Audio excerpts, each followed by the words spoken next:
leave me alone. Leave me alone استاد معناش چی است؟ معناش این است که پشت من لیف کو. Leave me alone پشت من لیف کو. پشت من لیف کو. در سوال. اسماعیل. خنده کردن است فکر. اسماعیل. خو اسم است. نام فرسا. اسماعیل یعنی اسماعیل. درس بعدی. I'm عباس. ما عباس هستم. نام یک نفر است عباس. گفتم I'm عباس یعنی ما عباس هستم. I tell you. ما برای تیل میتم. تیلم قیمت شده خیر ببینی استاد.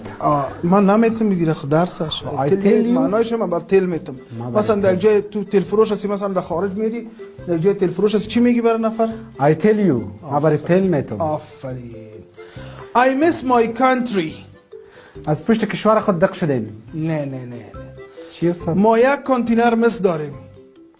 I miss my country یعنی ما یک کانتینر مس داریم. انگلیسی جدید است که تازه برآمدگی. این جدید است.